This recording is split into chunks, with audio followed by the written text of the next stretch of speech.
Instruksi Presiden Prabowo Subianto untuk melakukan efisiensi anggaran sebesar Rp306,7 triliun membuat kementerian lembaga terpaksa mengencangkan ikat pinggang. Penghematan ini berpotensi memberatkan ASN dan akan berdampak terhadap kualitas pelayanan publik. Salah satu lembaga pemerintahan yang telah mengeluarkan instruksi untuk melakukan penghematan ialah Badan Kepegawaian Negara atau BKN. Penghematan di BKN tersebut tertuang dalam nota dinas yang dikeluarkan pada 30 Januari 2025.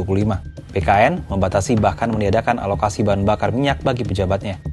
Operasional mobil jemputan bagi pegawai juga ditiadakan. Penggunaan lift dan alat penyejuk ruangan di kantor pun hanya difungsikan sebagian. BKN telah memangkas anggaran belanjanya hingga Rp285,29 miliar atau setara 35,73% dari pagu yang ditetapkan tahun 2025, yakni Rp798 miliar. Adapun Kemenpan RB mengurangi operasional lift dan hanya menyalakan sebagian alat penyejuk ruangan atau AC sentral. Operasional mobil jemputan bagi pegawai juga diputuskan ditiadakan. Seperti diketahui, ada 16 pos belanja kementerian lembaga yang jadi sasaran utama dari pemangkasan anggaran ini.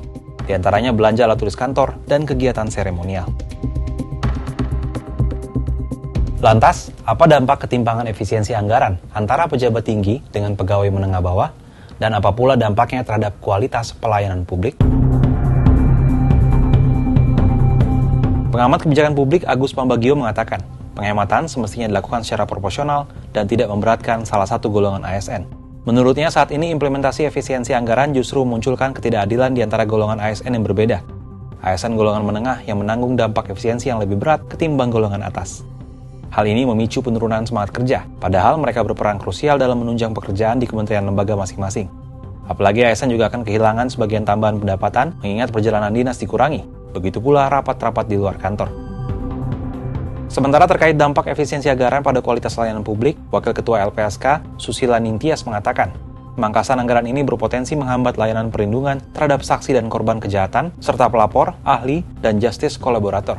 Padahal jumlah permohonan perlindungan saksi dan korban terus meningkat setiap tahun, dengan lebih dari 10.217 permohonan pada 2024. Dengan pemangkasan anggaran, LPSK terpaksa menolak beberapa permohonan bantuan perlindungan.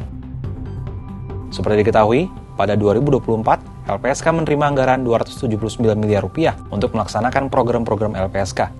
Anggaran itu menurun di APBN 2025 menjadi Rp229 miliar. Saat ini, dengan adanya efisiensi anggaran, jumlah anggaran yang diterima lembaga itu mengalami pengurangan hingga Rp85 miliar.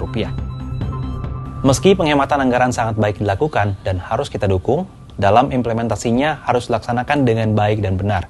Jangan sampai penghematan ini justru memiliki dampak buruk, khususnya terhadap pelayanan publik. Kalau menurut sahabat Kompas gimana? Setuju nggak dengan adanya efisiensi anggaran ini?